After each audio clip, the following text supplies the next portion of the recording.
Hey everyone, Namaste. My name is Sahrudh, aka the Toy God, and I'm back with another video. And in today's video, I'll be reviewing the latest episode of the Pokemon Journeys anime, which is 63rd episode of the Pokemon Journeys anime.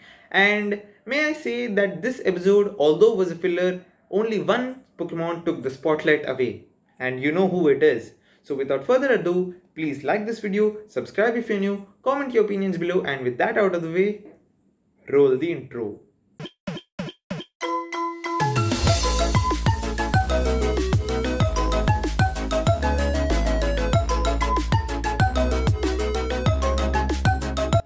So this episode was a classic slice of life, not a big filler but a slice of life episode.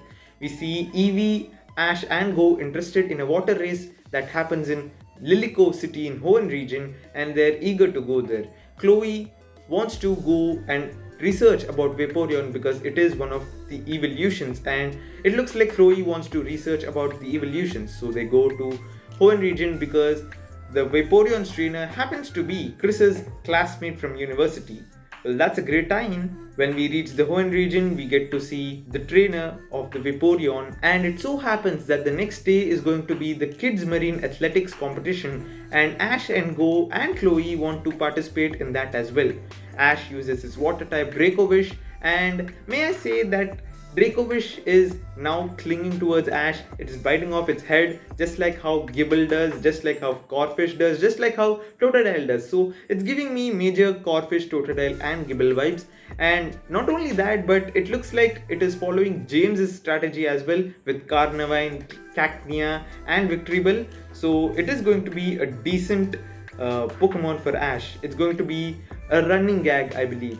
Ash uses DRACOVISH, Go uses DEWGONG, and Chloe enters with EEVEE because the trainer says that it is okay if you don't enter with a water type. And they have this training phase, they have this training session where DRACOVISH can't swim and goes underwater, and that's where it is revealed that DRACOVISH cannot swim but can run fast underwater.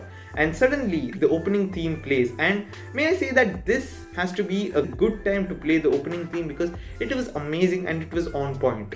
The whole scene was amazing, the practice session was amazing. DRACOVISH could not reach the bell, which also happens in the race as well, but it was amazing. And in this whole midst of fun, we see that Go wants to catch a Gorebyss, and Go's DEWGONG is in love with this Gorebyss. It is hardcore simping. He's filling the Brock spot in the Pokemon anime.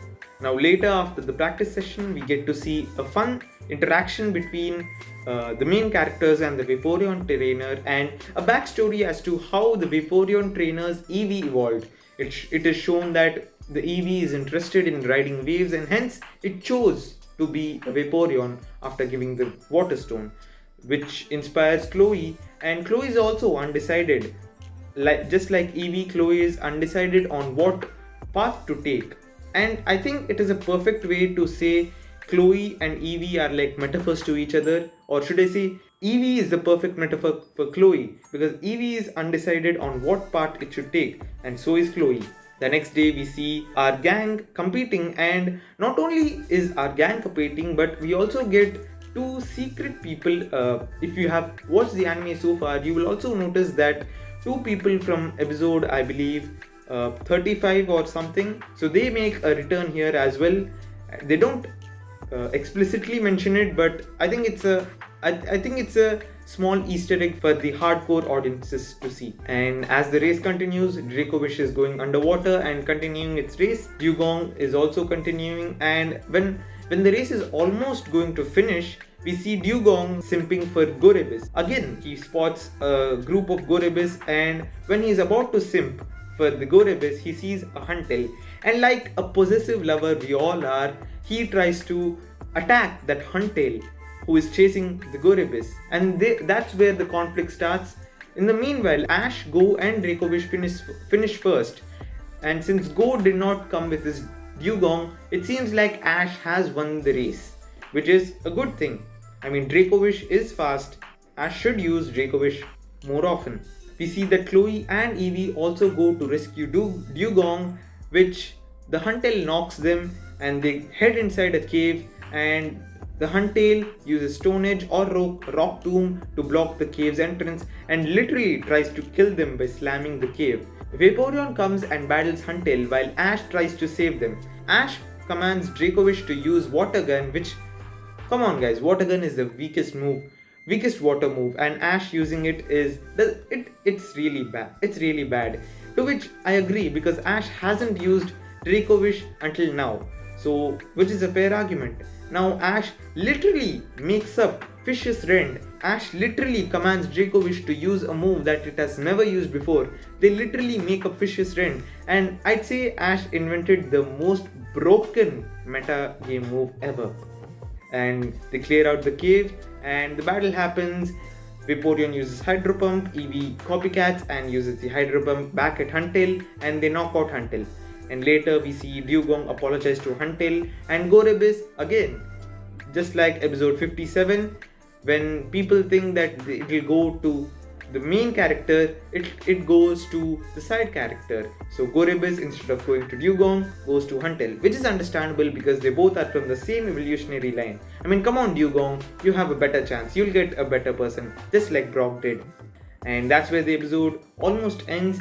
The trainer gives Chloe the Water Stone, and I think this is a good moment. It's a pivotal moment because Chloe gives the Water Stone to EEVEE and EEVEE refuses to evolve right now. And Chloe gives one of the best quotes from the series, saying that don't rush it. As my mom always says, don't rush it.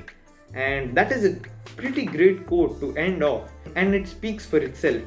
I think this shows that Chloe will see all the evolutions from Vaporeon to Sylveon and learn from each evolution. And I think Chloe's EEVEE will not evolve, it will stay the same EEVEE, but if they do want it to evolve, I think they are going to introduce a new evolution. But that will take a long time, maybe until generation 9, but who knows, we have to just wait and see. Overall, I like this episode. I would give this an 8 out of 10, and come on guys, I would easily give this an 8 out of 10, and DRACOVISH was the highlight of this episode. But EEVEE's development was also great indeed. I think that wraps up the video. Please leave a like, subscribe if you're new, comment your opinions below, and until next time Pokemon Masters, Namaste.